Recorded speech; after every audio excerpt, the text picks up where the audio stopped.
This episode of Fight Story has been brought to you by Absolute Nature CBD. For the best 100% natural CBD oil and CBD oil products, go to www.absolutenaturecbd.com. Type in the promo code Goon Squad. Get yourself a little sweet 20% discount.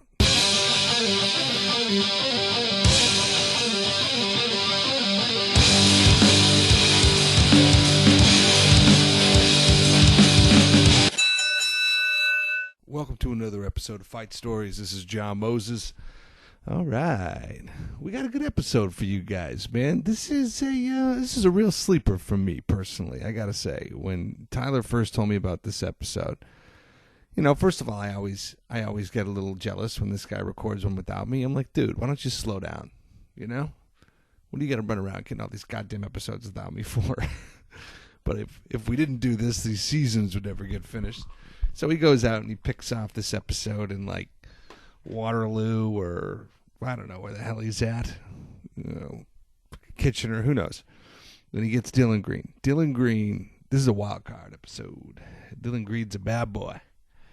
Did a little Muay Thai, did a little Jitsu, troubled youth, a real recipe for disaster. So he gets into a shit ton of street fights, but has some real interesting ideas on sort of like fight psychology, like he approached things in a way that I have yet to hear of or think about. So it was I really enjoyed it. And then he's got a little bit of a redemption story going too. He's not just a sack of shit. He has turned it around, and now he's working with at-risk youth, trying to make sure these guys never end up as a guest on an episode of Fight Stories, I guess. Before we get into the episode, we got a little business to discuss. First of all, I want to big shout out to all the fans, and we pulled out the stats from where our downloads are coming, and United States and Canada is number 1 and 2, but we got 500 downloads over there in the United Kingdom. So shout out to the Goon Squad across the pond. We would love to come to England and Scotland and Ireland and rack up a couple of episodes there. Listen, share some episodes out there, you limey pricks, because we'll shoot out there. I would love to do a couple of episodes on the hooligans, you soccer hooligans. I know you guys throw down like it ain't shit out there. I guess that's what happens when you're not running around hiding behind a pistola, right? And then we got a bunch of people in Australia doing downloads, and some in Sweden, and then we got India and Japan. India 34 downloads, Japan 33 downloads. I mean, that's a pretty bad number considering there's 1 billion people in India. But Switzerland 26, Bangladesh 22. Bangladesh, you get 1,000 downloads, we will come and do a goddamn episode in Bangladesh and speak Bangladi. We will get a goddamn Bangladi interpreter. And then Germany and Ireland. Look, I can't believe it. Of all the countries on this list, there's nothing in Scotland. Goddamn, we got 2 downloads in Kuwait. We don't got no downloads in fucking Scotland. Jesus Christ. Oh, I guess that's part of the United Kingdom. Listen, I'm not a goddamn geographer, right? But shout out to the Fight Stories listeners internationally. Secondly, I just want to give you guys a progress report on my daughter's Taekwondo. She's enjoying that. Mary is enjoying Taekwondo, but I have taken her aside, and I'm trying to give her the fast track. I'm trying to give her a little bit of a little bit of street fight knowledge.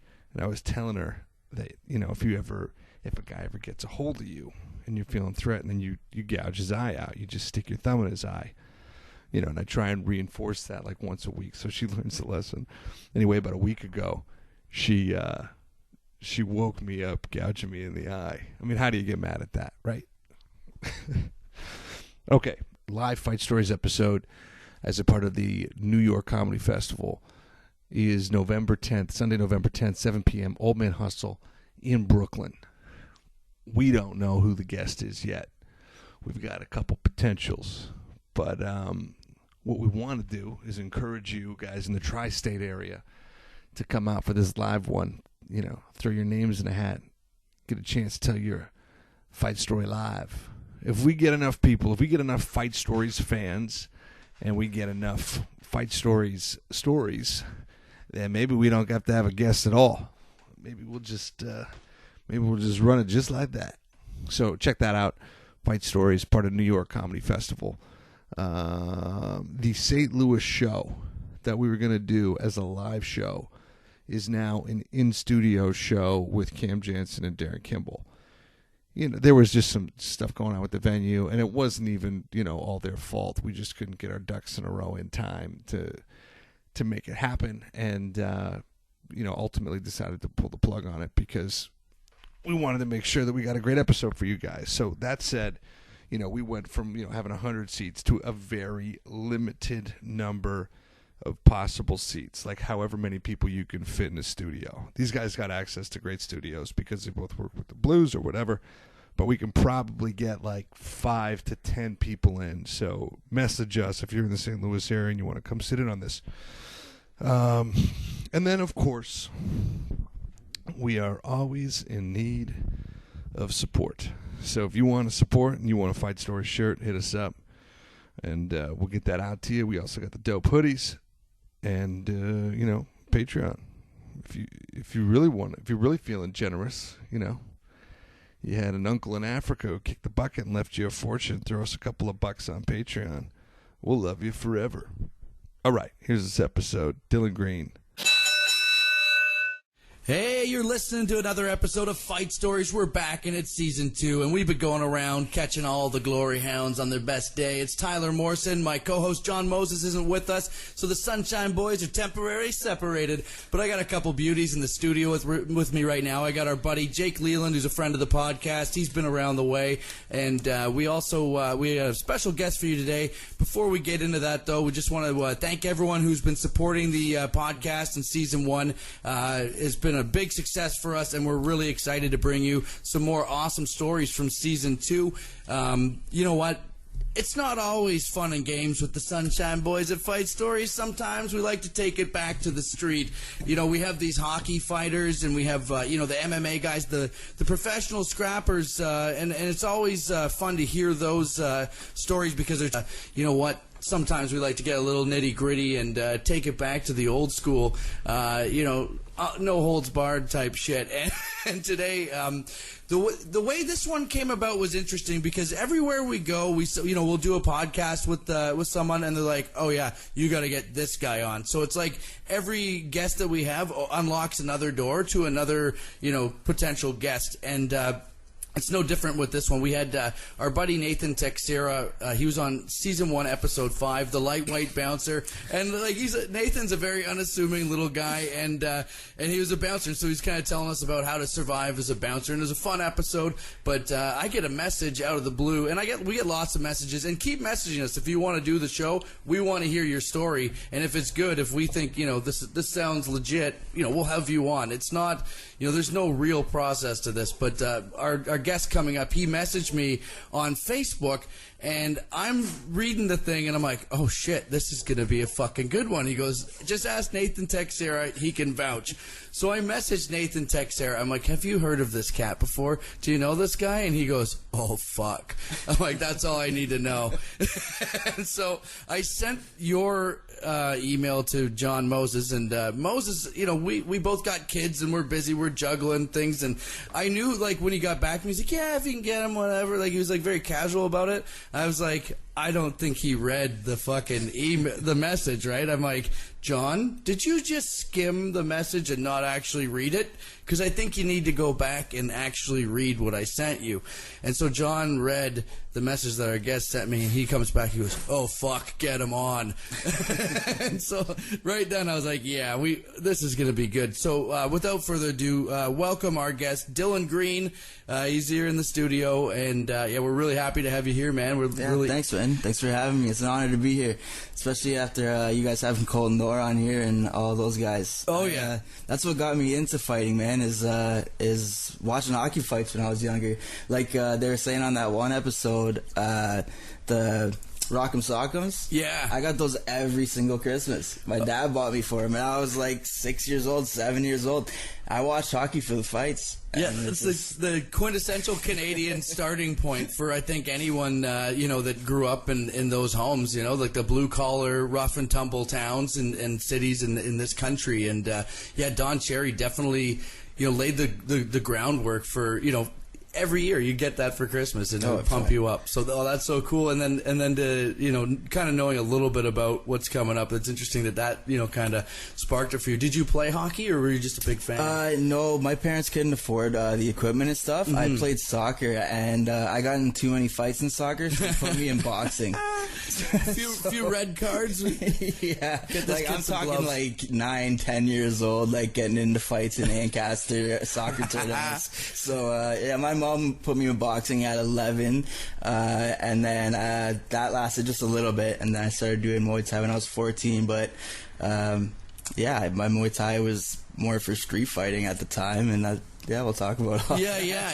And off mic, you were telling us when you got into Muay Thai, you had a trainer that was influential in what you were doing, right? Yeah, he's a great guy. He's an amazing guy. He runs Mass in Cambridge.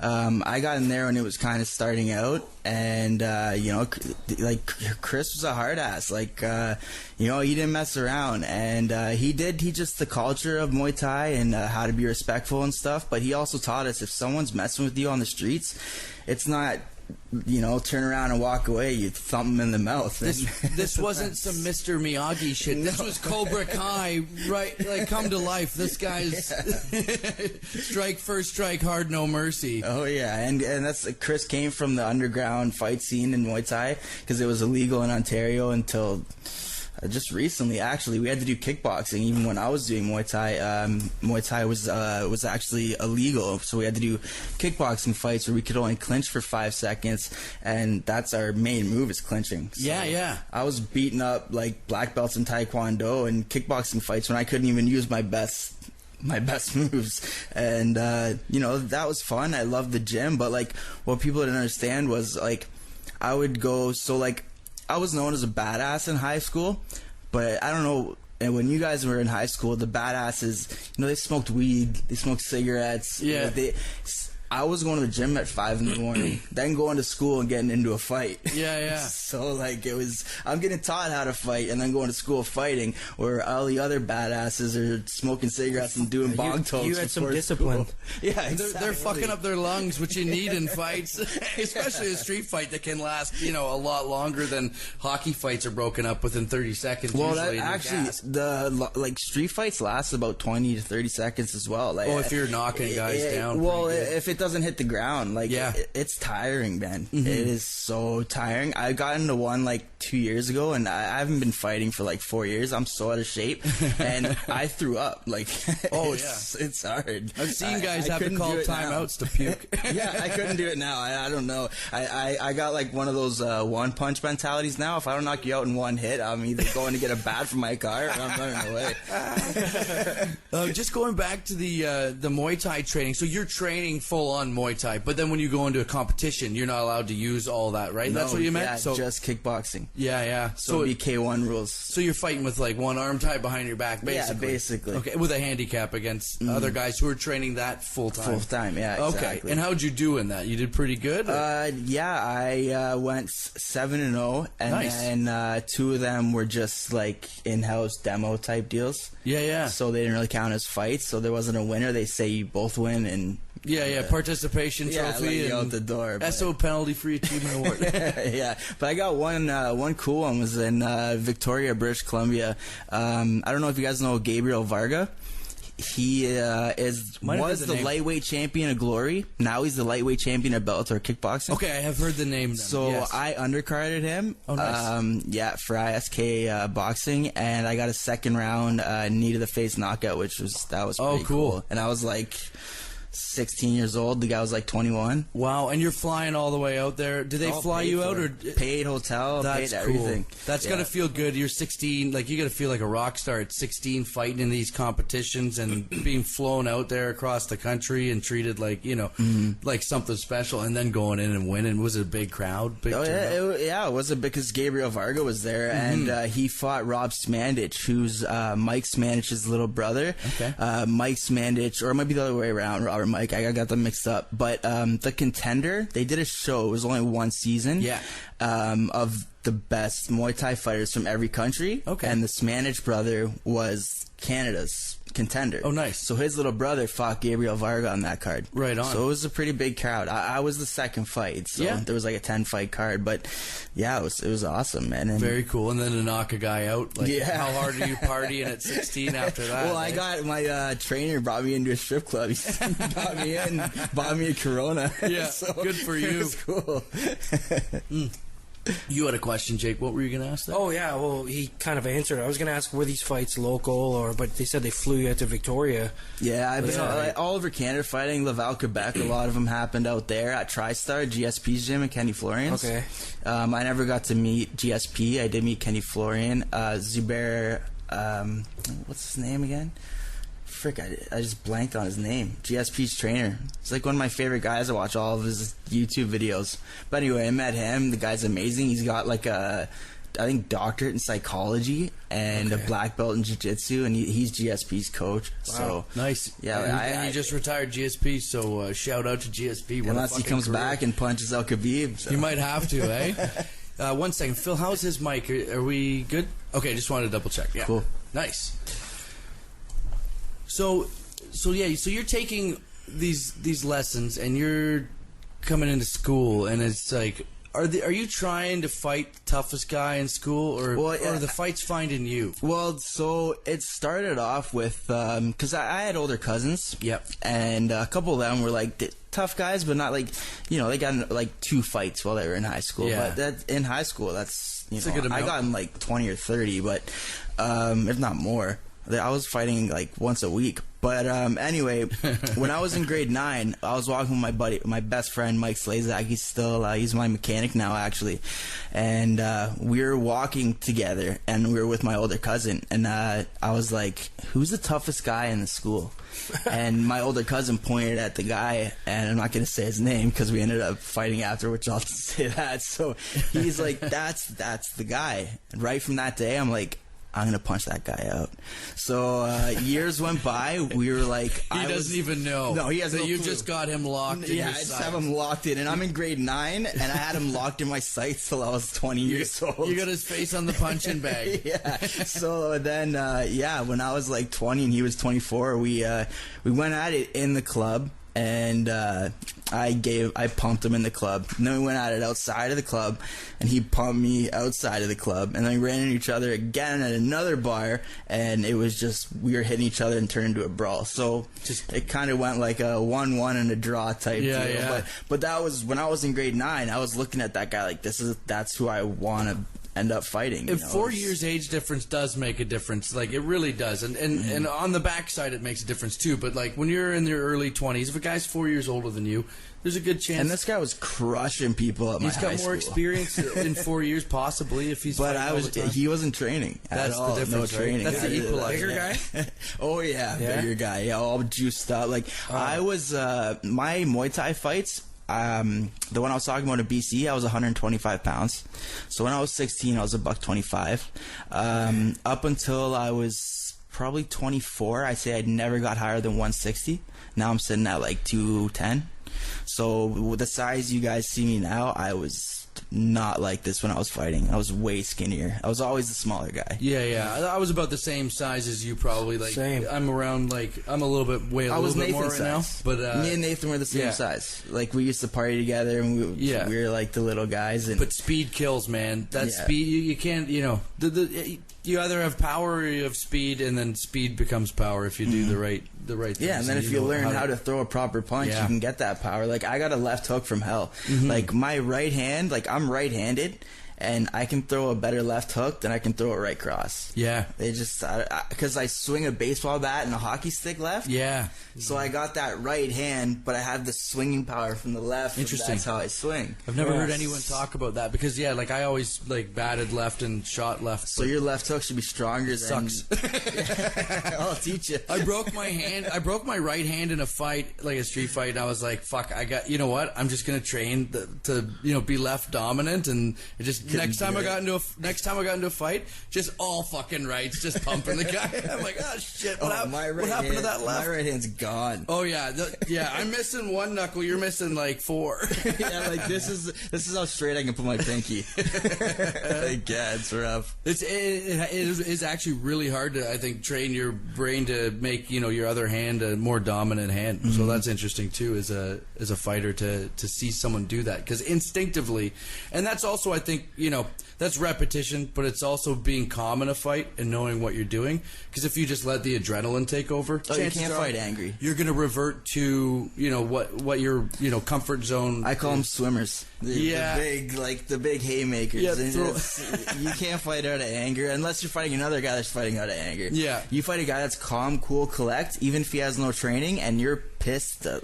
fuck off. Yeah, you're gonna miss a few. And if he can keep himself calm and cool, as long as he's not too calm. Yeah. They'll usually do better. Because they'll get backing up too much. Yeah. If you can't punch back, going backwards like Liddell used to, then you might get run over. Because it is a little bit of a momentum thing too. Yeah, that's what. Well, my Muay Thai trainer, the way that his personality was and how he taught us, we're bully fighters. We're forward. Yeah, ring generalship. Forward. Push the action. So I'll take a couple punches in the face to get my hands around your neck and get you in a clinch. Yeah. Because then I know I'm just going to start kneeing you in the mouth, and that's it. And knees hurt. Knees and elbows. They take up, you hit a guy with your fist and you're only hitting him like so much in the face. You hit him with a knee, you're taking his whole face. And elbows cut. Yeah. Pointy. And I got little skinny, little bony ones. Sharp ones. It's funny you said that. It's not a good idea to fight angry, but I would say too that most people do fight angry, because I would say that most people fight when they're drunk. Oh yeah. You know what I mean? So it's just like this reckless anger. So if you're a sober guy fighting a drunk guy, I'd imagine you'd definitely have the upper hand. Oh, 100%. If you're sober, yeah. The thing is with me, I was a heavy drinker when I turned 19. But before that, I'd go to house parties, and I was training Muay Thai, so I didn't drink. So I'd be the driver. We'd go to a house party. A brawl would break out. I'd be the one punching out the big brother that came outside trying to be a tough guy, or the dad, or someone like that. So you were sober. Because I was sober, yeah. But then when I hit the club scene, that's when I got into the most fights, and I was wasted. But when you're fighting at house parties, so you said you beat up like a big brother or dad.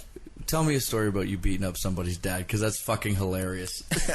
So we went to this house party one time, and this girl's dad, one of my friends thought it was funny to spray paint her dad's Corvette. It is funny. Which it is funny. For the record, that's great. So, the dad came outside and grabbed my buddy, and, I gave the dad, kind of just a push, and he, tried to grab me by the throat, and I threw a 1-2 at him, and I just kept going, and my friends pulled me off of him, and then the girl's outside screaming like that's her dad. I didn't know seeing your hero get beat up, you know what I mean? Like watching your dad get beat up would be the worst thing in the world. Not only beat up, but his car vandalized prior. Yeah. Oh yeah, and then after that happened, it was just mayhem. So then the whole house is getting messed up, because once the dad's beat up, oh yeah, there's no control now. There's no control. Oh yeah, and yeah, that's such a wild thing to have happen. Imagine he's totally within his rights to lose his fucking mind and attack like a high school kid for fucking up his car, but then to get beat up by a high school kid, oh, that would suck so bad. That's why I keep going to the gym, because I got 2 daughters and I'm not going to get beat up at a high school fucking party. Oh, no. I need to get back to the gym. My ass is out of shape. So was there any repercussions from that for you, or was it? No, I honestly didn't get my first actual assault charge till I was 18, and now I've been charged with assault, I think 13 times. I got 5 convictions. Oh boy. So, but the thing is, consensual fights are legal. So, I don't know if you guys knew that. A consensual fight's legal. So, unless there's medical damage. So, if me and you want to go outside and kick the shit out of each other, It's completely legal as long as no one needs stitches and no one has a broken bone. So my big thing, like once I learned that when I was like 20, 21, I always made sure, like, you want to go? I always made sure I made like that distinction. Gentleman's agreement. Getting arrested. Right. So that distinction, you want to go or cross this line and see what happens. Right. And you're legal. The cops cannot touch you. And knowing that, that's a good time to utilize this open hand slap. Oh yeah, I've done that before. I've knocked a couple guys out with open hand slaps. I've utilized the slap before. It's a good one. You hit a guy in the ear, you stun him bad. Or you get them with like the part of your palm. Yeah. I've had a couple guys where I've hit with my palm and they fall into me, like they just straight out. Oh wow! On the ground, I'm like, oh, that's not too good. I have a question. So about the consent thing. If two people consent to a fight and one of them gets hurt, will their charges be pressed only if the person who the cops charge you? The cops charge if you. they catch you. The person can call the cops, and then the cops will charge you. If you guys are in a back alley, you guys get into a fight, and someone needs stitches. Unless the guy calls the cops, no one's getting charged. Right. But the cops if you're like with me, Guelph was my stomping ground, so I'm punching people out downtown Guelph where there's like 5,000 cops. Frankenstein, trappers, Jimmy Jazz. Palace was my spot. Yeah, Palace. That was my spot.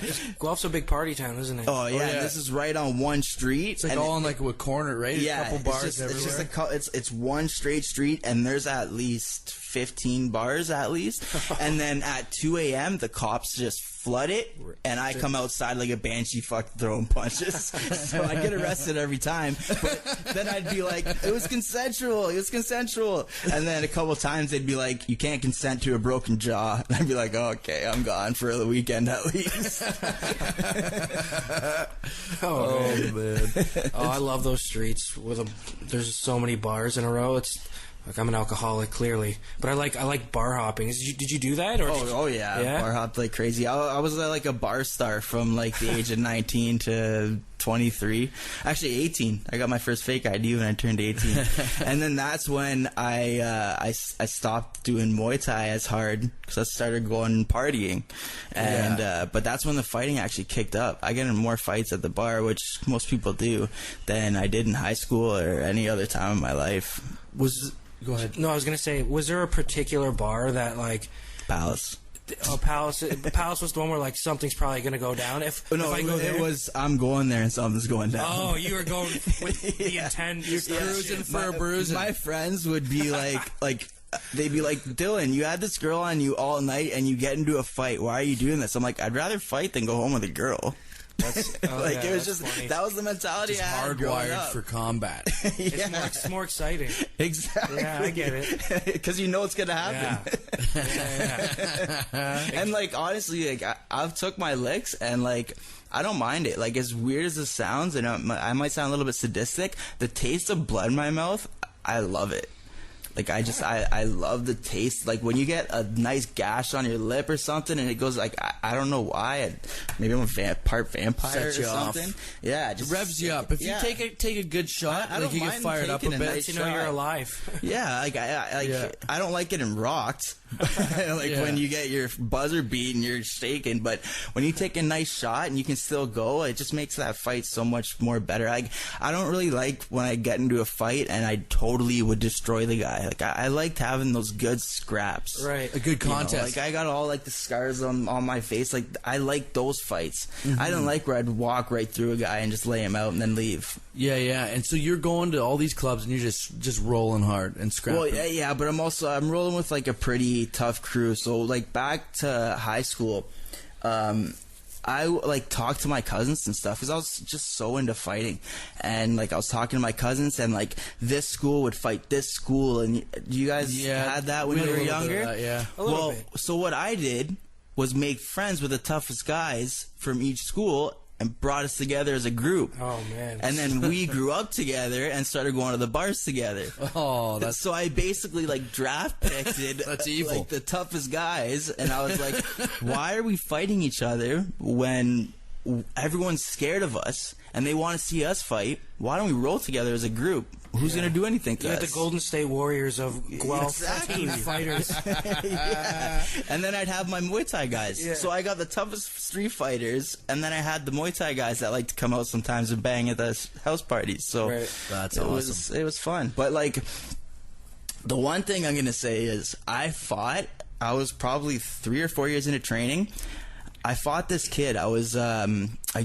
My granddad dropped me off at school, and I got out of the car. He was pulling into my high school, and this kid walked out front of the car, and he flipped my granddad off. My granddad honked at him. What a prick. So I jumped out of the car, and I'm like, let's go. And I didn't know the guy was like a AA or AAA hockey player. Okay. So I right away went for the clinch, and he just grabbed the back of my shirt, pulled it over my head, jersey, Easy. and just dummied me. But then like 2 weeks later, I seen him at a house party, rip my shirt off. I'm like, let's go. He's yeah. like, oh, I don't want to fight. I'm like, too bad. Yeah. And then I just laid him out. But Yeah, like, the hockey fighters on the street sometimes. they get you. That does. If you don't, But they have nothing to unexpected. grab onto. Though. Yeah, like they're it's done. a different type of game, right? I could feel him trying to like just get Grab a hold of skin. something. Yeah, like the back of your neck or- yeah, but then the back of the neck's where I'm Yeah. clinching. Exactly. So like, yeah, but when he got a hold of my shirt, like, Did he end up going any further in hockey? Do you remember the guy? or- No, he didn't end up Yeah. getting drafted or anything like that. But he was a big guy, and he was I found out after he was a fighter in hockey. Yeah. He was actually like a year younger than me, so I didn't know this kid. I'm like, you're flipping off my granddad, and I'm like thinking I'm the cock of the walk of the high school. So I'm like, Yeah. don't you know who I am? And I get out of the car, and this guy just didn't care, I Yeah, guess. fed you your lunch, and then you came back and Yeah. served him some dessert. Yeah, that's how that happened. Well, that's interesting too, because like, yeah, you're training, and then a guy just fucking handles you. That's gotta like really set you in motion, because you're a competitive guy. You're thinking, how do I get back at this guy? And did you know who he was after that? You found out? Oh, I found out right away, and Yeah. I found out I'm taking my shirt off and feed this guy's lunch. Yeah, yeah. Because once I found out because anytime I fought a hockey fighter, I take my shirt off. Yeah. And anytime I fought a football player, I knew they were going for a tackle, so I'd back up until they went for it, and I'd throw the knee. Yeah, yeah. So I always Telegraph had game their- plans, because athletes are good fighters. Like there's always those gangsters on the street that think they can fight. Yeah. An athlete will put you to sleep. Like skinny little fairy soccer player, if he gets put in the corner, would knock out some thug wannabe guy with his pants down to his ankles. Yeah, yeah. Because you're just an athlete. Like it's just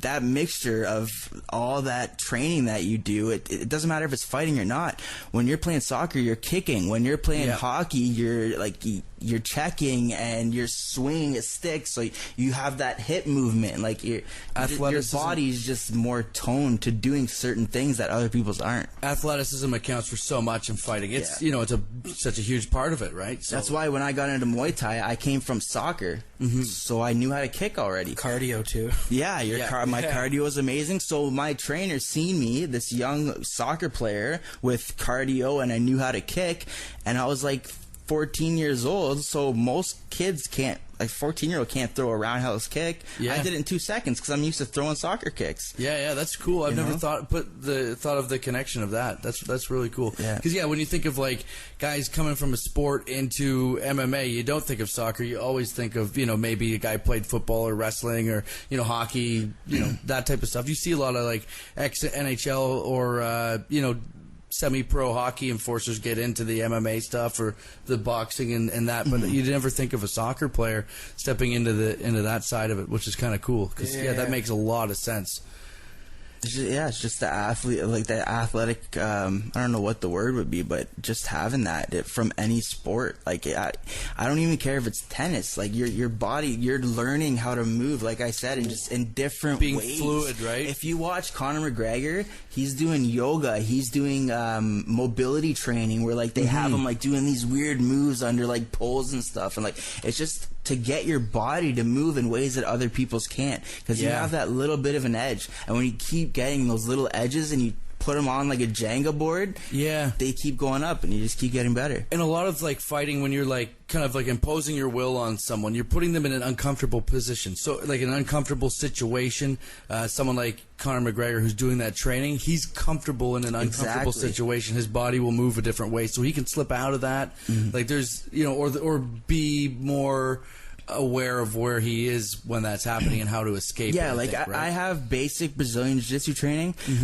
I'd say like close to blue belt, but I did no gi without the gi because I was doing MMA fighting, so we never wore the gi. Like I'd wrestle all my friends and stuff, and the ones that were way bigger than me and stronger than me, and a couple of wrestlers from high school, they couldn't tap me out because I can put my legs over my head. The flexibility, You know what and I all mean? that. So yeah. they couldn't do anything. Like I could put I was just so flexible that they couldn't tap me out, and then they'd just say, "Okay, I'm done. Like I can't do anything to you." So I never would lose wrestling with any of my friends. So I'd either get you to triangle and armbar, or you'd put me in a pretzel and I'd just stand there and look at you. Yeah. And so when you're taking this out on the street, and you're obviously more well versed in some of this than some of the regular, you're going to run into just average Joes out on the street, and you're using these moves. Is there ever like a move where you're like, fuck, I kind of went too far on that guy? Like, were you like really? Yeah, lots of times. Yeah, tell me about A couple that, like, soccer kicks to the face. The worst. were the guys on the ground? Or? Yeah, the guys on the ground.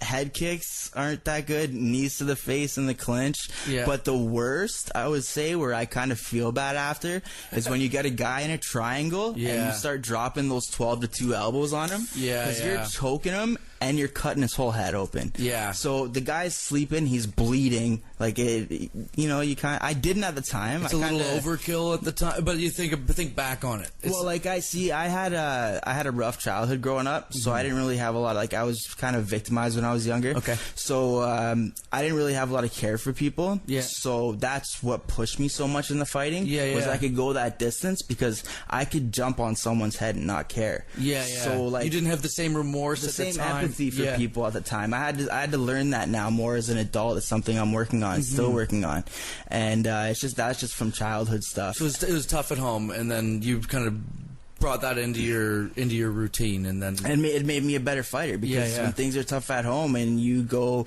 to the gym and you're hitting the punching bag, like you are thinking like that's it. That's it. I'll tell you what, like when I was of fear. I was gonna say a lack of fear too, because if you're not like being too cautious, like, oh, I might really hurt this guy, you're just going in hard, right? Exactly. And so you're not scared to get arrested. You're not scared to hurt somebody. You're not scared to do nothing. And on top of that, you have no fear because you've been beat on by someone who's 40 when you're 10 years old. That's it. Right. There was a guy that I grew up with, and I remember he hit my sister, and my brother and I both fucking locked onto him, and he beat the fuck out of this kid so bad, but he would not stop getting up. And I remember thinking, this guy's been beat by his dad because he is not afraid of taking, like, we're fucking pounding him. And I'm like, your sister, so you had the same thing that he had to. You guys both had that like, kind of. Well, my brother and I just locked in on this guy. Like, we're just gonna beat the shit out of this guy. You had the anger, but he had the jaw from. Yeah. He couldn't like, he wasn't hitting us or hurting us, but he just like took that. He was like the guy in fucking Casino, put his head in the fucking vice. We're sticking his head in a snowbank and just like teeing off with kicks, and like he just kept coming back like the Terminator. I'm like, that guy's dad hits him for sure, because like we're kids and this ain't fucking doing anything to him. I'm like, tough fucking guy. I have a similar kind of story. We were at a bush party, and those are dangerous. Oh yeah, they get wild, right? Because you can't see shit coming, there's right? a lot of bottle stories and stuff, but I'll just skip to one that's just hands. But we got into this guy. I don't know, like, everyone always says, oh, he hit a girl, but so apparently this guy hit some girl. So me and my buddy were walking up to him. That's always how a bush party fight starts, by the way. The guy always hits a girl at a bush party. Yeah, no one's seen it, but the girl's seen it. The girl's screaming that this guy hit me. It's probably her ex-boyfriend showed up at the party. She didn't want him there. But anyway, so me and my buddy are walking up to him, and we're talking who's going to throw the first punch, because he's, like 20 feet away from us. And as we're getting closer, my buddy's black. He drops the M-bomb, so my buddy just right away threw an elbow, just dropped. And it's the a guy. bush party. You can't see that guy coming either. Yeah, exactly.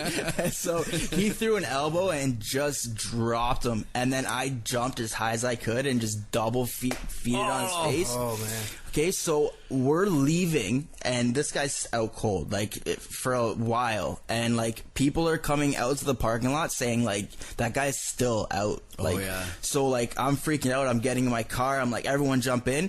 We see some, like, zombie limping out of the freaking The bushes. Walking Dead. And he's yelling, "Let's go, let's go." Was he wasted? Yeah, he was drunk. But so then he ended up picking my buddy that hit him first, because I guess he didn't know what happened. Didn't remember after. what. Yeah. So he picked him to have a one-on-one fight. So we're like, all right, we circled around. The guy's eye looked like it was hanging, like his orbital bone was broken fuck. for sure. And he scrapped my buddy one-on-one, and he put on a pretty good fight. At the end of the day, he got his ass kicked. He already and has eye fucked Yeah, up. he was mangled, and he probably didn't know where he was drunk, and he was out to lunch. Probably concussed. Yeah, exactly. Must have been tough enough then if he put on a show after that. Yeah, that's what I'm saying. So eventually he started saying, I'm done, and he knew he was walking away, and my friend came from behind and just threw a head kick and just dropped him. Oh. And we got told the next day that he was dead. Because shit. There was a kid that drowned at the bush party. Oh, okay. So we thought it was the same kid. Oh, so man. we're freaking out. Because he's beaten up too. Yeah. And if he drowned. So then 2 days later, we get a phone call from this kid. He finds out who we are, saying, "I got all my boys. Let's meet up and scrap." And I look at my friend. I'm like, we need to start rolling with this guy, man. Like, he does not care. No, you don't understand. You made the team. Yeah, exactly. Congratulations. It was like you were saying, like the guy I don't know what was going on with him at home or who beat him up, but he's been hit with a few baseball bats or something. Dude, you're on the squad. No, you passed the test.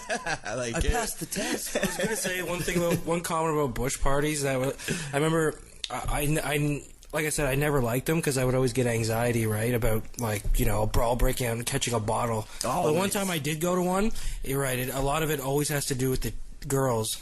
I got into an argument with this girl, right, and I said something mean to her, and she started crying, and I'm like, oh, I can just see how this is she's gonna go, and then the drunk guys are gonna be like, escalate. and so I took off, and as I'm getting Save-A-Ho's gonna come after you. Oh, dude, as I'm getting in the car, I just hear this from the bush party. Where the fuck is Jake? And I'm like, yep, let's get out of here. Man, bush parties are heavy. I've got a lot of my like crazy stories, like not for the podcast or from bush parties. Yeah. What my brother got into a fight at a field party, like, is, you know, out in the woods, and he ended up fighting, like, oh god, there's like 5 or 6 dudes, and he thought we were still there, but we all left, and he, like, decided to stay because he was, you know, picking up a girl or something. Next thing you know, he's fighting this one guy, and he tunes him up, and then it gets broken up, and then everyone starts jumping in on him. He ends up getting this one guy, and I guess he did a real number on a pretty tough fighter that, like, we grew up, we know the guy.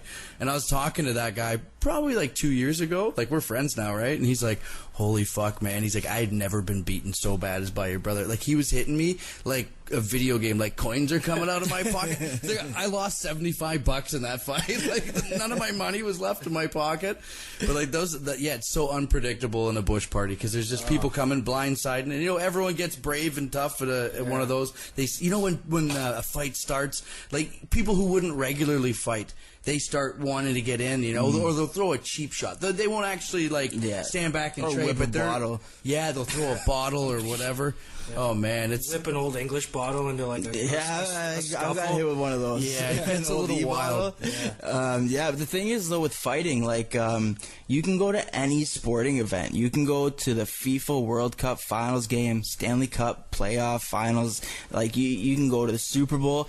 If a fight breaks out in the stands, everyone's attention goes to that fight. Oh yeah. They don't care that freaking Peyton Manning's about to throw a game-winning Super Bowl touchdown. If there's a fight in the stands, that's where they're watching. Primal instinct. Yeah, it draws everyone there. It's just how it is. Fighting is just such a...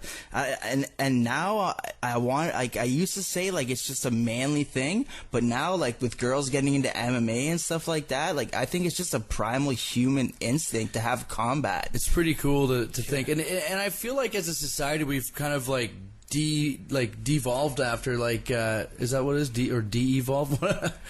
Hit me up, Phil. Devolved. Okay. Devolved. Sorry, I'm not a Rhodes Scholar over here. Okay. But we've devolved into like this, where it used to be you could solve your problems with fists. Yeah. Now everyone is afraid to fight, and I think everyone bottles up that anger that you used to be able to just let out. Like in like the 70s and 80s, you could fucking scrap, and before that, obviously, you could just, someone's being a prick, say, let's fucking go outside, and you could scrap them, and it'd be over. You blow off some steam. Now you want to, all these guys got mental fucking health issues. It's because they've been bottling up their fucking anger for how many years? Because you're not allowed to fight someone or you go to jail, unless it's a consensual fight. But how many people actually know about that at all? Or will agree to a consensual fight? Most of the guys that start fights are the guys that'll fucking charge you. Yeah, exactly. Because they think they're protected, right? So it's kind of, we've taken that away as a society, that like release valve, and I feel like it just builds up, and I think that's. Who the fuck's calling me? My dad was calling me. Easy, Dad. Turn off my ringer here. Easy now. He knew I was probably going to say something stupid on the podcast. People are too comfortable now, lipping off. You can get away with it, especially online and stuff. So, oh my god, when you, and trust me, we're in comedy. It's the worst in comedy, like, because we're in like Facebook groups for comedians, and like, oh man, these people online, they bully, they team up and they bully because they're the worst. I think I would say comedians are one of the worst in terms of they think that they enter into comedy and all of a sudden everything's just handled with words, but they don't come from the same background that we come from, where you still have to be a man and be accountable for your actions, and like we'll smack a guy or fucking hit a guy if they cross the line. Good. Oh, like smacks work. Smack's the best, because you're not going to call the cops and be like, I just got smacked by a grown man. Oh yeah. My threat that I started using is, I'm going to pull down your pants and spank your bare bum in front of all your fucking friends, and no one wants to go to court for that. Like, Your Honor, he pulled down my pants and spanked my bare bum. Well, Your Honor, he was being a very bad boy. But yeah, it's true. Like comedians especially get very comfortable lipping off, and they don't understand that like there are guys that we didn't come from the same background, Yeah, so they'll tune you up. It doesn't, like, they're not going to come and shoot you, but you're going to get smacked in the mouth. Like, you have to be accountable to your words. And, like, people, like you said, online, and especially even at the bars and stuff, like, some of these guys, they'll run their mouths and then hide behind bouncers. Oh, yeah. I've literally had guys hide behind bouncers. Yeah. And, like, they don't even know me, so they don't know my background. They don't know anything about me. Right. They let me off. I'm half their size, but they see that I'm actually ready to go because I don't talk. Yeah. And you're fairly unassuming. Like, like, you don't look like you're some, like, crazy scrapper. Big, like, huge muscle head. Yeah, you look just like a regular guy on the street. And so no one would really know who they're dealing with and what. And that's what is kind of crazy about right now, is there's so many more people like that training and the fighting that does happen. You don't know who you're going to run into. Well, there's some guys that I could bring in here that you guys would think are fairies that could rip through this whole room, punch all four of us out. Yeah. Oh, I believe it. Like MMA guys? Yeah. No, what you said too, you brought up a good point. Like, when you give off the energy, like if someone, is running their mouth, and then you put the energy out, and they can tell that, like, you're ready to go, that in and of itself is enough to, like, make them go, oh, shit. Well, the thing that I had, and I got a reputation for it, is I don't do the chest bumping. So I think that's why I got in so many bar fights, because my friends would be arguing with a group of people, and I would just step in and throw a punch. Yeah, just go right away. Yeah, if you're going to, like, lip me off or lip one of my friends off, we're scrapping, or you're walking away. Right. There's no, I'm not doing the whole, yo, bro. Yeah, the hold me back show doesn't doesn't fly in your world. Like, if you want to cuss at me or say something to my girl I'm with, or like say something to a friend, we're fighting or you're leaving. Yeah, we're not arguing. And that's kind of a good way to look at it too, because like a fight can be dangerous. So it's like not something you want to play around with. You know what I mean? That's like it. Don't give when a guy time people to get forget ready. that we're animals, and you know when that shit breaks out, we're boiled down to like our base instincts. yeah, exactly. So it's like, yeah, the chest pumping, you know, is kind of lame. It is totally lame. I've never been into that. Never. Unless you're trying to cool out a situation, you're not really feeling it, and then you know it's fine. But like I throw a slap. Yeah, that's. I If mean, I'm trying to cool a situation, it's a slap. oh yeah, I that's just don't. that cools guys down. I'll use my words if like it's like something I think really like the guy really didn't do anything wrong. Yeah. And my friend's kind of being a drunk idiot. Yeah, for then, sure. Yeah, like I'll cool the situation down.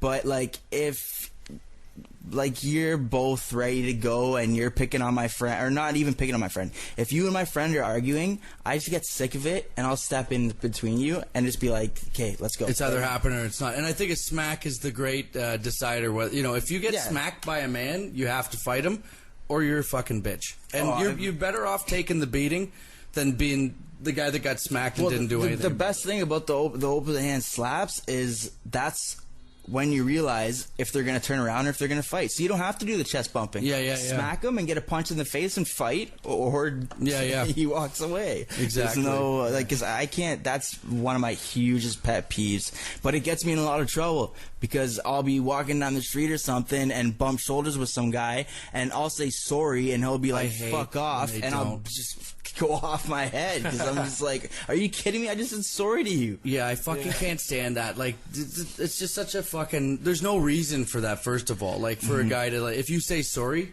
like, you know, that's just a guy looking for shit, and he deserves what he gets on the other side. We were in a bar in Kingston, and this guy was walking around. He's kind of like bulldozing through everyone, and he comes to me, and I just drop a shoulder into him just to let him know, fuck off.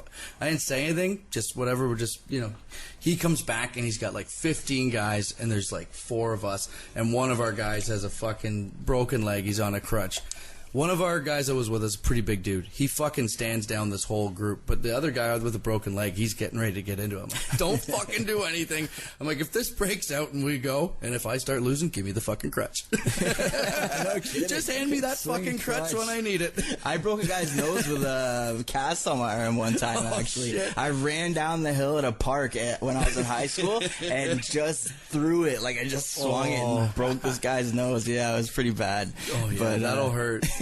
Cowboy Bob Orton style from WWF. This episode of Fight Stories has been brought to you by Absolute Nature CBD. Absolute Nature CBD is 100% all natural CBD oil and CBD oil products. Go to www.absolutenaturecbd.com and plug in the Fight Stories discount code Goon Squad. Save yourself 20%. Now, a lot of companies right now, because CBD oil is like the wild, wild west. A lot of companies will say, like, oh, we're all natural, you know, we don't have this in, we have this amount of THC, we have no THC. But here's how you know Absolute Nature CBD is not bullshitting you. They always have independent third-party lab reports, and they post them all the time. They do this to ensure that it meets their high standards, but also so that you guys know that what you're getting is legit. These guys are like the Heisenbergs of the CBD oil world. 97 percentile pure. They got that blue. Go to www.absolutenaturecbd.com.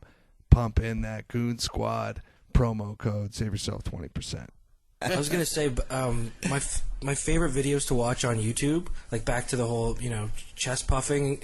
My favorite videos are when you get like when someone records like say like a frat house and there's some really douchey, you know, fraternity kid and he's doing that. He's like, "Let's go, bro!" Like, yeah, and he's really like making a huge scene, like strutting back and forth. "Let's go, bro!" And then lit. wow, It's dropped. put to sleep. Even if it's a sucker punch, it's still funny. That's exactly what I was thinking.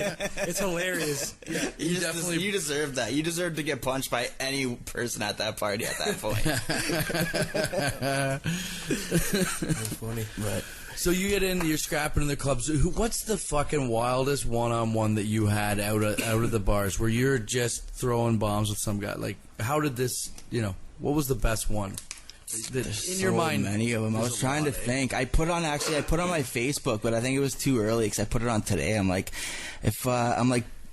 I'm trying to think of some fights, like some fights that you guys have seen me in, and I just put it on too early, I guess, because it's 1 o'clock on a Saturday. Everyone's still hungover.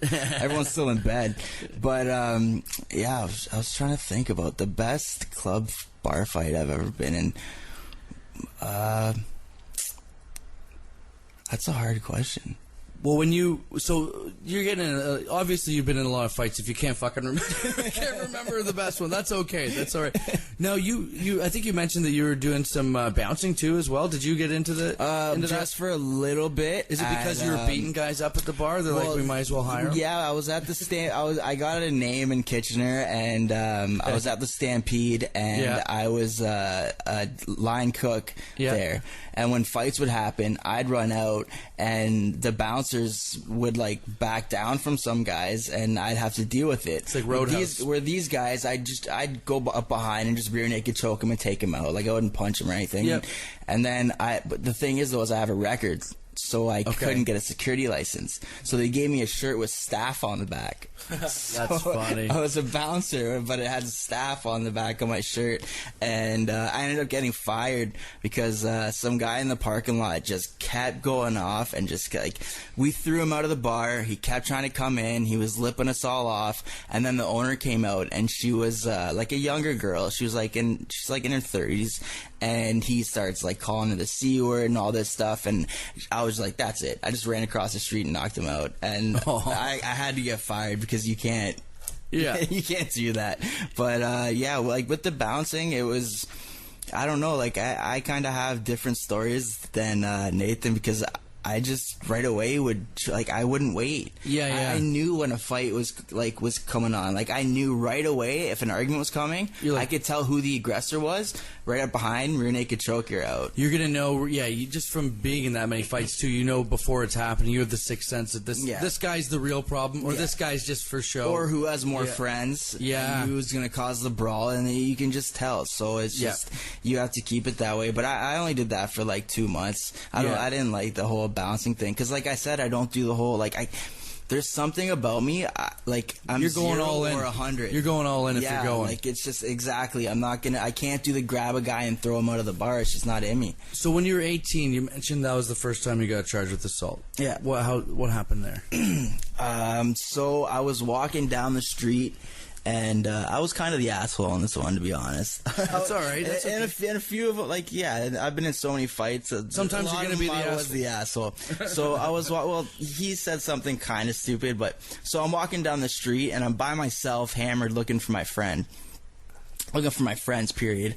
And there's a group of people. There's a group of people standing out of Jimmy Jazz, and it's in the winter, and I'm in a t-shirt, and Buddy goes, why aren't you wearing a jacket, you fucking idiot, or something like that. And I just laced him one shot, and I broke his orbital bone. Oh, no. He had to get 4 stitches in his lip, and I cracked his tooth. Oh, bad. That was my first scene. I actually ran, so the cops chased me. I ran. I jumped up because I know all the back streets in Guelph. I've had to take off from bouncers and everything. So I jumped up onto the second deck of the car garage, got in my friend's passenger seat, and I was sitting there, and I'm like, Kate, chill here for a bit. Let's not leave. The cops are going to be driving around looking for me. Cop pulls in. My dumb drunk ass ducks my head right away like this. Oh, so he saw you duck. Sees me duck, comes up to the door, and goes, were you in a fight tonight? I'm like, no. He's like, let me see your hand. I go like this, and my hand's just covered in blood. My shirt's covered in blood. He's like, let's go. Brings me to the guy. Brings the guy to the cop car to point out if it was me. I did the same duck. Nope. So, that was the first time. That was the first time that I was charged. And, yeah, man, it sucks. Like, jail sucks. You don't want to be in there. Did you go to jail for that one? Oh, yeah. Really, just for the weekend. Because it was on a Friday night. Yeah. So there's no court Saturdays. Yeah. So you go till Monday. Okay. Yeah, that does fucking suck. That's a long weekend, right? It's a shitty You're long gonna weekend. scrap on Sunday. Yeah, exactly. If you're going to get into a bar fight, or at least Saturday, because they can hold you in a holding cell for 24 hours. Yeah. So, and Guelph gives you McDonald's.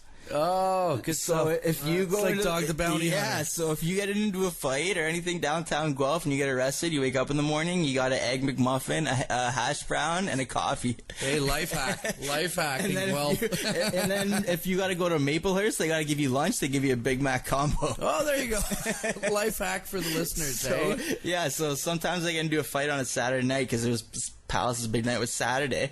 And I'd be arrested, and I'd be on the way to the tank because they wouldn't charge me, but they'd arrest me for like Yeah, to keep you out of drunk and disorderly. Yeah, well, sometimes they wouldn't even give me the ticket. They just kind of sober up, Just keep him off get the out, street yeah, for now. Get me out of here. Lock this guy up for the night and let him go in the morning. But I'd wake up to McDonald's, and then I'd get picked up. So I'm it was like loving this. I got a better breakfast going to jail than if I would have woke up at home. And I got a free hotel for the night. Did the courts ever did the judges ever start to develop a pattern? And are we good? Yeah. Did they ever get harsher, with their? Oh yeah, yeah. They started getting pissed off. I actually was banned from. I think it's called Welland County. Is that what Guelph is? Welland or Wellington? It's close. It's close. Wellington. Well, Guelph's part of a county, so it's either Wellington or Welland. I think Is it? Wellington. Yeah, Wellington County. Wellington. So I was Check out banned. the big brain on Phil. I was banned from Wellington County at one point, Holy and fuck. the judge looked me in the face and said, "I don't care if your aunt lives here and ends up getting cancer, and you want to bring her a coffee. You're not to enter Wellington County at any time." So what do? Every Saturday, I kept going to Palace. So the one time, I'm downtown Guelph, and this cop sees me. I get into a fight. No one to police now. So I get into a fight, and the cop starts. Cop lights come on or whatever. I'm holding mine and my ex's shawarma because the fight's already done. So I'm eating a shawarma, and I'm holding hers, walking down the street, and this cop pulls over, and he's like, "What's your name?" I'm like, "Mike." He's like, "Mike what?" I'm like, "Lowry." He's like, "Oh, is it?" Good alias. He's like, "Oh, is it? It's my alias on my criminal record is Michael Lowry." So I'm like, "Mike Lowry," and he's like, "Oh, is it?" He's like, "'Cause you look like Dylan Green," and I'm like, "No, I've never heard of him." He's like, "I'm gonna ask you 3 questions," and I'm like, "Okay." He's like, "What's your name?" I'm like, "Dylan Green." He's like, "Are you allowed in the city of Guelph?" I'm like, "No." He's like, "Are you allowed drinking?" I'm like, "No." He's like, "You got 2 minutes to get the fuck out of my face and out of this city." Oh, nice I was like, "Can I give you a hug?" He's like, 159, 150. That's a nice cop, man. Oh yeah, He's that cut was you some slack, he cut buddy. me some huge. That would have been like 4 breaches. Like, oh yeah, I would have got like 90 days for that. Yeah. And they would have investigated and found out that I was the person in the fight.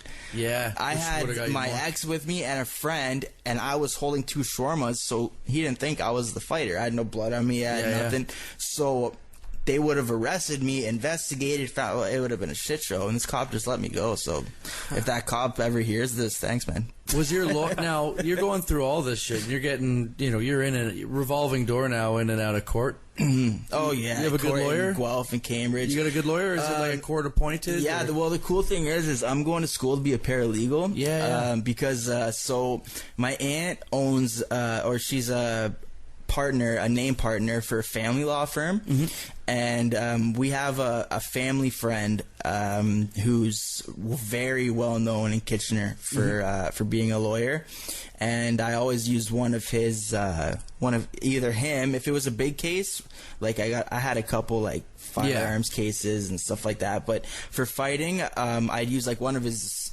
like the guys under him, and I ended up being roommates with one of them actually, and this was this past summer, and he'd bring me to the courthouse, and he was introducing me to people, teaching me how to set court dates for people. I'd go down to the box where I used to be on the other side, and I'd talk and be like, "Hey, Adam couldn't make it. I'm here for Adam. This is your court date." And like I remember being on that side, like, just get me the fuck out of here. Yeah. So it's like now I'm on the other side of the glass. So Yeah, you can relate to that. What that guy's feeling that you have that. that's why I want to do do the paralegal thing because in Ontario they rolled out like a experiment. It's only in Ontario.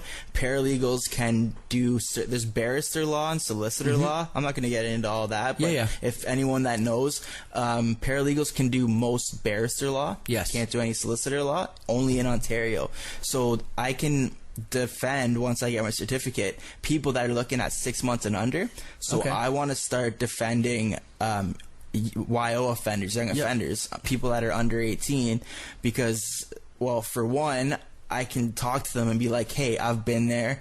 You know, I've been in jail, I've been in fights, I've been through the wars, I've been through all the stuff at home you've gone through.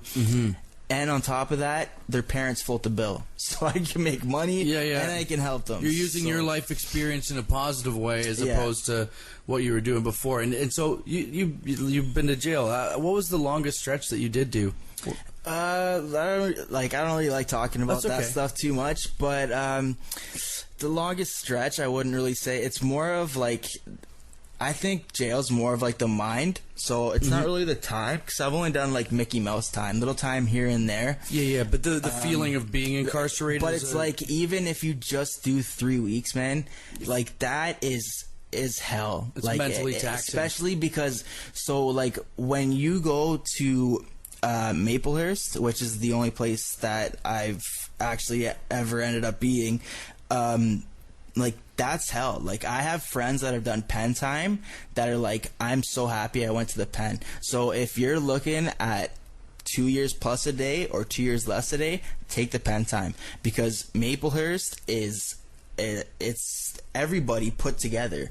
Like, you're in there with every all different single person. You're not in with the same maximum, level. Minimum, medium.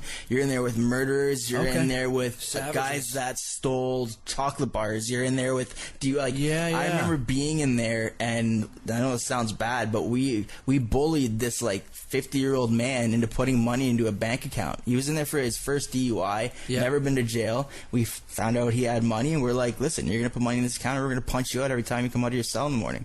I mean, that's the fucking... So, like, that's the game. How What if that's the jail where this dude was murdered, maybe 2 years ago, and the kid who was in there, he was in there for like some like fraud charges, but he ended up getting bunked up with this like savage dude, and the guy just fucking beat his brains out. Well, I got a buddy who I was actually going to bring or try and get him out to bring, if I could bring him, Darren, one of my really good friends. The guy's a beast.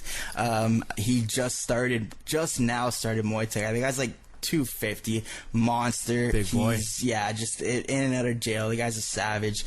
And he's actually got a jail fight on YouTube. I can show you guys after. Oh, cool. So what happened was he got arrested. And while he was in jail, he got into this fight and broke this guy's jaw, and it's called street charge. So he got another charge while he was in jail, but it was a street charge. So he had to do more time in jail. Well, his original charges, which he would have been guilty for, the cop got busted with child porn. I don't know if you guys heard about that about 2 years ago. This cop got busted with a bunch of child porn. So all of the cases that he was dealing with had to get dropped. Because how can he go in front of a judge? He's corrupt. Exactly. Yeah. So my buddy Darren's like, I fucking got arrested. I could have been out, but I broke this freaking guy's jaw, and now I'm stuck in here for another 16 months. Oh, man. Yeah, that's a pain in the ass. An extra? I think it was 16 months extra. I gotta ask him. But he may have been back in for doing other shit if he was... He's got a long record. He's a beast. I got a couple friends like that. I asked Tyler, I was like, so do I bring like a buddy? Do I bring like a crew? Like, I was gonna roll in here with like a crew of dudes, and like, I was thinking like Hot 97, the rappers when they do the radio shows. I was like, Entourage. I was gonna bring in a bunch of big, huge, tatted up like guys and have this place full, and then I was like, we're lukewarm 97 over here. And then I talked to Tyler, and I was like, oh, okay, it's not like that, so I'll just go and chill out, because like, I don't know, man, like 50 Cent got stabbed up at a radio show, like, oh yeah, the game in the game. Yeah, there was a shooting. And then no one's one's coming at us yet. Yeah, exactly. So I was like, I don't know what I'm getting myself into. It's Fight Stories. I don't know. Yeah. You know, someone might be like, oh, I hear Dylan's on Fight Stories. It's my time to go get him back for the little shit what he did to me when he was younger. It's just the second season. Not enough people are hearing it yet. So, Season 4 might get a little dicey. Eh? You'll be working security for us. All the tough guys that did the first 2 seasons will be working with us. Oh, that's so funny, man. Yeah, that's great. Imagine having a Fight Stories party and it just turns into a big brawl. Of course it would. it wouldn't. Oh no, I don't think it it wouldn't, man. No, everyone's Actual chilled now. fighters don't fight each other. It's the idiots that start fights. That's true. You get a bunch of actual. What I realized, and it's saying I have, is real recognize real. Yeah, that's true. And when real recognize real, we give each other that couple feet. You know what I mean? Like if I recognize you're a real guy that's gonna throw a punch, I'm not gonna get up in your space. Yeah, and So when you get a bunch of those guys together, they're gonna be all cool with each other. Yeah. It's when you throw a douchebag into the mix. and like, let's say like you're the tough guy in your group of friends, and there's a tough guy in another group of friends, and then you got the little weasel mouthpieces start it all up. You guys end up fighting, and you know that like in another time and place we'd probably be buddies. Well, I that would fought be the most of my friends. I have fought most of my friends before I was friends with them. Yeah. And we ended up being buddies. Because of respect. Because it was a respect thing. It was like, you know, my one friend was arguing with your friend, and we had to end up scrapping. It was a good scrap, and now we're friends. We don't talk to the 2 losers that started the fight. Yeah. You know, I got one funny story though. My buddy, he was the one that actually elbowed the kid at the bush party. He was a really good scrapper, but we were at a house party and he went out back. This guy called him out, and he went out back, and the guy did one of those like karate stances, and I'm still in the party because I'm like, oh, I'm not worried about him. My boy's gonna go punch this guy out. You don't even have to watch. He comes inside and goes, Dylan, Dylan, I need you out here. I look outside, buddy's in like some real like Mr. Miyagi stance. I walk up, I gave him one right hook, and he just dropped. The kid had no training. He's never fought in his life. I could tell, and like, but it was just people that don't know. They're intimidated. He got in that stance, and he's like, because my friend knows. You could fake a stance. My friend knows my background of my training, and he's seen some of my friends that look not so tough, and they're like tough motherfuckers. Yeah. And he sees this guy getting this stance. And he doesn't look intimidating? He doesn't look intimidating, so my friend's like... Put the doubt in his mind, yeah, right? So he's like, I'm going to run inside and get Dylan, double check this one. That's funny. We need is this a counterfeit stance? Hold on, time out. Let's bring in the expert to review this play. As you can see, his stance is a little to the left and unorthodox. I just picture you coming out and be like, oh no, that's not a real stance. Go to town. I just beat his ass. Yeah, I just threw one punch and dropped him. Yeah, like I could tell right away by like the punch, like the stance was like literally like I wish this was like on TV. It was like this, like. Yeah, like he's gonna shoot a fireball in a video game. It was Dragon Ball Z. It was like he was ready to like shoot a ball out of his arms. I was like, no, this guy's not for real. That's hilarious. And so as you move along here, you get a little bit older. You start hanging out with some like bikers and stuff. Is that? Yeah, so. My mom actually got a boyfriend who ended up getting a Harley, and I ended up getting a Harley, and you know we hung out with some pretty badass dudes, and when I say badass, I don't mean like anything like criminal wise. I just mean like stand up guys, like not the Sons of Anarchy bikers, not the Weekend Riders, like some real motherfuckers, and they they taught me a lot, and these guys are the ones that I think. They've taught me the principles of who I am now. Mm-hmm. As before, I was a little shithead and fought everybody and would always bar fight. They always told me, don't fight at bars. Wait, get a plan, deal with it later, you know? Like, revenge is best served cold. Yeah. Don't throw a punch at this guy's face when you can get him another way if it's that serious of a problem. Mm-hmm. And if it's not, why risk going to jail? Yeah. You know, and they started teaching me that stuff. And the one thing I got told too, which I'll never forget, I was sitting in the garage with one of the guys, and he was like, someone that's solid isn't someone that sells drugs or has guns or that even fights. Someone that's solid is someone that when they say they're going to do something, they do it. It doesn't matter what it is. So if you're going to say you're going to punch that guy out, you better go punch that guy out. But also, if you say you're going to go help your friend move on Saturday, you better go help your friend move on Saturday. It's just that's what a stand-up guy is. Yeah, it's a world of principle and stand behind your words. Yeah, that makes lots of sense. That I got taught a lot of stuff through them, and those guys, like I'll tell you, is they have a real bad rap with with society and stuff, of saying, oh, they're a criminal organization and all this stuff. And my response to that is, do all priests touch kids, or is it just a couple? Do all football players hit their wives, or is it just a couple?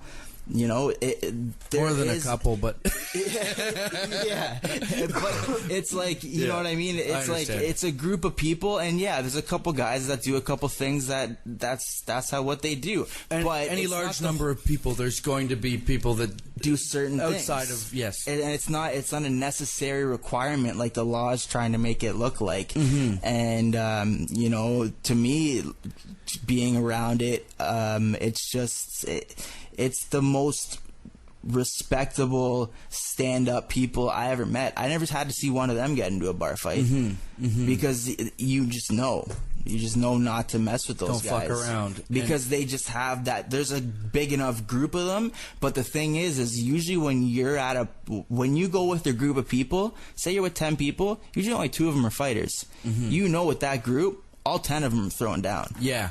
So you just don't want to mess with them. Yeah. And it's a pack mentality too. There's no one-on-one fighting with that. They're not trying to be like, they always tell me, Dylan, the same with the UFC. If someone screws with you, you prove a point. So we're not trying to be one-on-one UFC fighters. Yeah, it's you not a mess with us, contest all to 10 them. of us are going to start jumping in and kicking you in the head. It's not a contest to them. It's about sending a message. And that's that lifestyle. And that I ended up actually hitting a deer on Highway 8 in Kitchener, going 140 on a motorcycle, on my Harley. Holy shit! This was like 4 years ago. You would have cut through that thing like a fucking buzzsaw. I did, and then I went over the handlebars, and I didn't even get knocked unconscious. 140. Yeah, I didn't even get knocked unconscious. I had to get up, and my bike went to the left into the ditch, and I hobbled to the right, and then my adrenaline went and I fell, and my hip was displaced and all this stuff. And I've never called 911 in my life, so at that point I called my stepdad. Oh shit. I was like, I just hit a deer on the highway, and I ended up hitting mute on my phone. Oh no. Were you like, how fucked up were you? You were just like, I was messed up. Like a shell at that point. Yeah, I was messed up. And I hit mute, so he's talking, and he's like, Dylan, he's thinking I'm dying. Because I just told him I hit a deer on the highway, mute. Yeah. Oh man. So then he starts screaming, and then eventually, but at the end of the conversation, he yells out, "Call 911! Call 911 if you can hear me." So I called 911. We got the ambulance out and stuff. And oh man. Yeah, I was in a neck brace for a little bit, and I got put in on a backboard when I went to the hospital. And did you get flipped off the road though, or were you still in the middle of the highway? No, in the middle of the highway. Oh my god! I had to get up and walk off, or I would have been a pancake. We'll get hit. Yeah. Oh, that's fucking scary. The doctors and cops were like, "We don't know how you didn't die from the impact, and we don't know how you didn't get run over and turned into a pancake." Because he's driving a goddamn Harley Davidson. That's why. Built fucking tough. And I've been hitting the head so many times. But yeah, no, that put me for a little bit of a downward spiral. Yeah, and I'm coming out of that now. So that was a rough. That was a rough time, man. That was probably the darkest moments of my life happened after that. I mean, motorcycle accidents are fucking serious. Like anytime you get on a bike, you're throwing caution to the wind to a large degree, because it is much more dangerous. I mean, my wife and I, before we were married, we were driving, and my brother's in the car too, and it was an SUV, and we're turning left on this one lane little highway. We're turning left, and this guy was on a motorcycle, and he was trying to pass us on the left while we were trying to turn. And T-boned you. He ran right into the back of the SUV, and the bike went flying so far into the ditch, and I was like, oh my god, someone's fucking dead. I get on the phone, I call 911 right away. I get out, I'm looking for him. I can't find this guy anywhere. I'm like, how far did this guy get flung? I look down, he's under the wheel of the front wheel of the SUV, and he's getting dragged. I'm like, move the fucking tire. We got to get him out. My brother and I pull him out. This dude gets up on his own account because he's just so shocked with adrenaline. He gets up and he like hobbles around. He's like, "Don't call the cops! Don't call the cops!" See, if I had no insurance. No insurance, right? I'm like, dude, I called 911. I thought we had a fucking death here. Like, I'm trying to save your life. Sure enough, the cops come. You can tell he's pissed. Yeah, but he was the rocked. thing too is like was the people who I were riding with, they ride. Yeah. They don't, they're not the Tim Hortons bikers. Like, Yeah. we're riding hard. So, They're not hanging out at A&W. Yeah. They don't just ride their bikes at Tim Hortons and all hang out and do a show and shine. So it was my main thing of transportation. I'd ride at any given time. I actually in November there was a Christmas party the one time, and they're like, it's a motorcycle Christmas party, like we need 2 bikes here. Like we need bikes here. Yeah. And I was the youngest one that was hanging out, so they're like, you're hanging around like that's you're not like a member of no. Yeah. So but they're like, get your bike here, like we need a couple bikes here. This is a motorcycle club Christmas party. So it's in November. Yeah. I put on my Canada Goose jacket, my vest over it, a full face helmet, ride freezing cold to the party, but then have the Christmas party. Then I have to get my bike. So the next day we left it because I was too hungover. Day after I was still a little hungover. And the guy calls me from the place that we rented and was like, you guys need to get your bikes out of here. I don't want to be responsible if someone knocks one of them over. So I went there. I didn't have a full face helmet. I tied a T-shirt around my face. Oh, man. In November. Yeah. In just a jacket, and rode the bike to my closest friend's garage and just put it in. Oh, man. But yeah, I got tons of funny stories for that too, but it's just a different podcast. Yeah. It's a whole other motorcycle lifestyle. stories. Yeah. We'll do a different one. And the I'm trying to think. I was just gonna ask, are you gonna continue to ride a motorcycle? Oh fuck yeah! Yeah? After Nice. I hit the deer, my first question, my mom came in bawling. My stepdad was freaking out. One of my best friends that I was riding with that night came in all freaking out. My first question was, is insurance going to cover this? And some of the guys I rode with ended up helping out, giving me parts. My stepdad really helped out and stepped up and helped me get the bike back together. And I still rode after the accident, but it was just an issue with the painkillers that so I had to get rid of the bike. And now that I'm all fixed up and I'm all cleaned up from that, it's the second I can afford one. I got I'm driving a Caddy right now, so the next thing's a motorcycle. Nice. And that's ready to go. Yeah, it's part of my life, and it's part of my lifestyle. And like I said, some of the guys that I met while I was riding are the most stand-up guys that I have the most respect for. And when I was going through my tough shit, they stood by me almost as long as my family did. So and my friends my age that I talked about all the fights with, they were all gone within a month. Yeah. So it's something that I can't wait to get back on a bike. It's something that I think about every day. Like, I talk her ear off. She hates it because all I'm doing is talking about bikes and all that. So it's gonna be. It's a lifestyle though, and you get fully entrenched. I get in it. worried when I was riding like on country roads and stuff. And I don't know if you guys know this, but if you ever see a deer sign, Yeah. that means someone hit a deer. Okay, I didn't know that. Between those two spots. Okay. It doesn't mean Died, that, right? well, I don't know what happens. It just means that someone hit a deer between that area. It has to be a certain kilometer apart. So they take the middle, and then they put a sign a certain feet down this way and a certain feet down that There's way. a higher probability the deer are going to be crossing. Yeah, in it's that not like area. I always thought it was like the government people that do like, I don't know, wildlife things and all that, but it's not, because there was none on Highway 8. I hit a deer. A week later, 2 deer signs are up. Ooh. So I called in and the city, and I was like, there's 2 deer signs where I hit a deer. They're like, yeah, that's what happens. We put up deer signs so other people watch out for deers and they don't end up like you. That's pretty cool having your own signs though. Eh? Yeah, it's pretty cool. I drive by them all the time. Drink a beer every time you see one.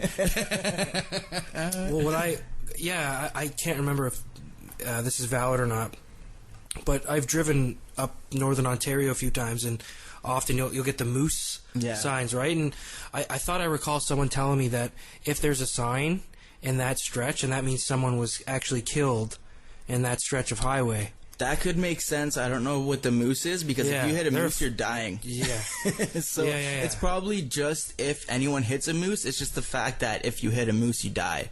Yeah. So that's probably why they say it that way. Yeah. But I just know for around, or at least Kitchener, Waterloo, you hit it, they put a sign it's up. You hit it, they put a sign Still up. Reasonable. Yeah. And it's so nice. That's how that is. That's interesting, yeah. Sometimes we learn things on the podcast, too, which is nice. Goes off tier, and you just learn about other stuff. So this is probably actually one of the best ones I got into at the bar. This guy, I was going to the bathroom, and there was a guy beside me, and he was like, I don't know, man, like at 6'8" at least, and like just jacked. And my buddy was in the bathroom with me. And I look up, and he's looking at me. I'm like, the fuck you looking at? My friend's like, no, Dylan, no. And I'm like, what? I like pull my zipper up. I wait till he's done taking a piss. He goes over to wash his hands. I'm like, you got a problem? This guy's looking down at me like, is this little shit serious? Like, he's looking down at me, and he's like, are you serious? I'm like, what? I gave him a punch, boom. And then he goes to grab me. I hit him off like I knocked off like 6 nice shots. Yeah. But then he gets me in this headlock, and my friend goes out and grabs bouncers and is like, he's going to kill him. He's going to kill him, because this guy just has... Just so big. He's going to pop my head off like a dandelion. So the bouncers finally break it up. We go walking out the front door, and you know the railings, like how they have lines at the clubs? Like the rails or whatever? He's leaning over it, still taller than me.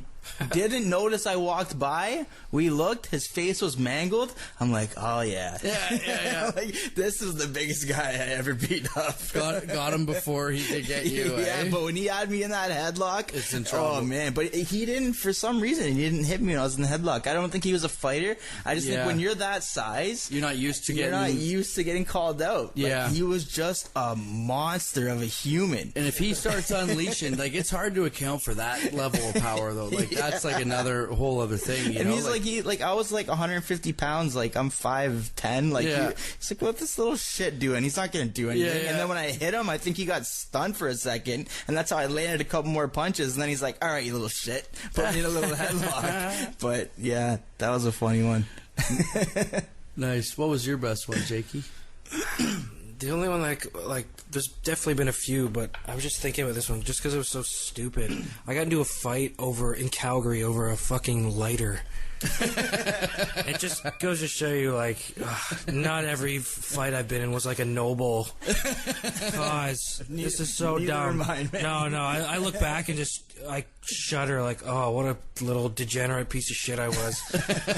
This guy, and I was the asshole for sure. I come outside of this bar, and I needed a lighter, and this guy, he was nice. He's like, oh, here, take my lighter. He was generous, gave me his lighter. It wasn't working, though. So, of course, me being like a little, ungrateful prick, I'm like, oh, your lighter doesn't work, and then I threw it on the ground. He's like, oh, dude, why would you do that? I want my lighter back. I'm like, it doesn't work. It's shit. And then I kicked it down the fucking side. Right? Asshole. And then I was beaking off some more, just being an idiot. And this guy was a bigger guy, and we start going at it. Well, first I grabbed him. For some reason, I didn't hit him first. I don't know. I was just being right. I think I was just trying to be cool because the girl I was with, right? And then when this guy actually was like ready to go, I'm like, oh fuck! It just occurred to me, like, I literally just started a fight with a guy bigger than me over a fucking lighter, and he was being generous. Anyway, so then I did start to hit him, and then I ended up grabbing him, and then we rolled into traffic on 17th Avenue, and then it was broken up, and yeah, that's one that was coming to mind just because I was simultaneously like cringing at it, like, ugh, yeah.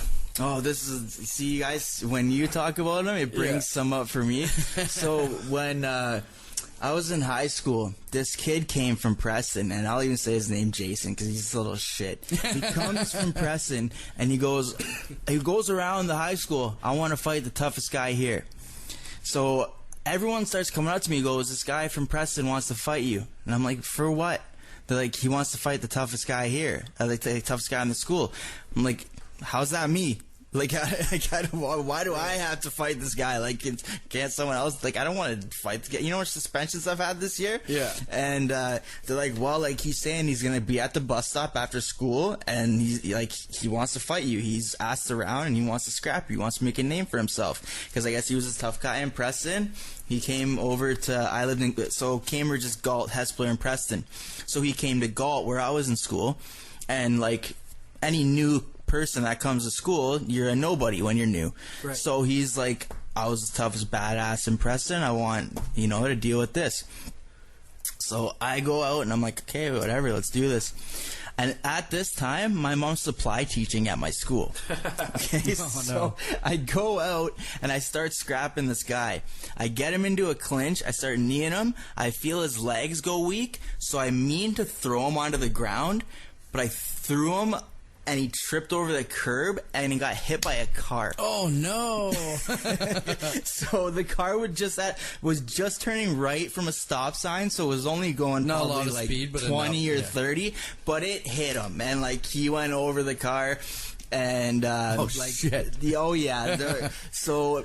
That's a fatality. Flawless. So all like the male teachers start running outside. I book it across to the convenience store. I'm swearing, yelling over at the teachers like, F you, blah, blah. Like, Dylan, come into the office. I'm like, go fuck yourself. Well, and then I guess they called my mom while I was fighting, and they were like, your son's like, Dylan's outside fighting. Can you go break it up? She's like, isn't that what male teachers are for? She's like, I've seen him fight. I don't want to, like, what do you think I'm going to do? Go out there and yell stop and he's just going to stop in his tracks? And I was like, my mom held it down. Like, she didn't even come outside. So, yeah, that was pretty, for high school, like when you're only 16 years old and you see someone get hit by a car, that's still talked about now. Like my little brother's 20 now, and he's like, they were talking about that when I was in high school. I was like a dude, they're always like, this dude got hit by a car one time, and everyone thought it was exaggerated, but he got hit by a car. But like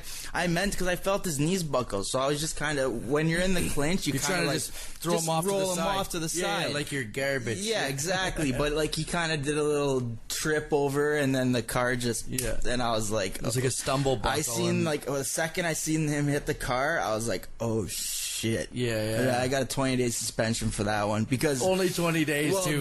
Like now, imagine that. The principals found out he was walking around school trying to fight, like rile up a fight. So I kind of got away with that one. There's also something so funny about getting in a fight and then like, because that's like such a stand-up thing to do, is to fight someone one-on-one, but then also to like run away after you've won the fight, like, because like you go from being so brave to, oh fuck, I better get out of here. Yeah, I actually jumped in the back of my friend's truck. He put the tunnel cover down, and we just took off.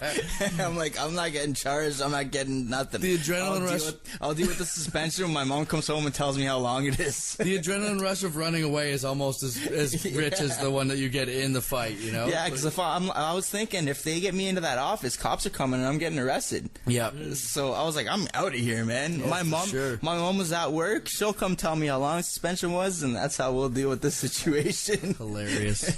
So. Well, shit. And I remember too, another time I fought this wrestler, this football player, and he went to tackle me, and the same thing. I backed up and I kneed him in the face, and he dropped and was knocked out. Cops showed up at my house, and this is when I found out about the consensual fight thing. The cops were asking my mom where I was, so she called me, put me on speaker. She's like, cops want to talk to you. So we're talking. And the cops were like, did you fight this guy? I'm like, blah, yeah, whatever. They're like, okay, he said you won. He said that you guys both went at it, but he wants to know and make sure that the problems are all done now. I'm like, yeah, man, it's all done and over with. My mom's like, charge him. He needs to learn a lesson. He needs to go to jail. And the cops are like, man, we can't charge him. It was a consensual fight. And right then, I was you like, learned that. Boom, done. Anytime I want to scrap, I just need to know it's consensual. Here's my business card. Imagine having like a briefcase of waivers, like for the opponent to sign, like before you fight. Yeah, like here, just sign before we go at it. Just sign this. Yeah, sign this little piece of paper. My people will call your people. Yeah. Oh, that's so funny. I love that. That kind of brings it all full circle, doesn't it? I think that's been a great episode. Yeah, I mean, it was you're an awesome. awesome guest. Thank you so man. much for being part of it. This is Dylan Green. I'm Tyler Morrison, Jake Leland. Guys, keep listening to Fight Stories. Keep sharing it around. Tell everyone you know. If you have a fight story, we want to hear it. You know, you can check us out on Instagram at Fight Stories Podcast, on Twitter at Fight Stories Pod. We're on Facebook. Like us. You know, share all our shit around. YouTube, subscribe to our YouTube channel. It's the Rude Dudes channel. It has all the Fight Stories episodes going up there. We're on Patreon. If you want to subscribe to our Patreon, become a patron of Fight Stories, you're going to get a whole bunch of bonus content. We have full episodes that aren't available to anyone else other than our subscribers on Patreon. You know, as little as like, you know, I think it's $2 a month or some shit like that. Like you get all this bonus shit. You're gonna get John Moses albums, my albums. You get merchandise like our sick Fight Stories T-shirts, which you can also just buy from us. We're taking pre-orders right now. Hit us up online, and you also get tickets to our live events. We're gonna be doing a whole bunch of live events. If you want us to do a live event at your venue or your club, get in touch with us. You know how to hit us up. We're on everything. Fight Stories, baby. Fuck the arts. Support the fights. And if you can follow me on Instagram at DG, the number 6, and then the letters IX, and my little brother who is getting close to 1 million followers. Hell yeah. He's out in LA, so at Brad Sousa with 2 A's at the end. That'd be great. Thanks, guys, and thanks for having me here. Hey, thanks for being here, man. This is great. Cheers.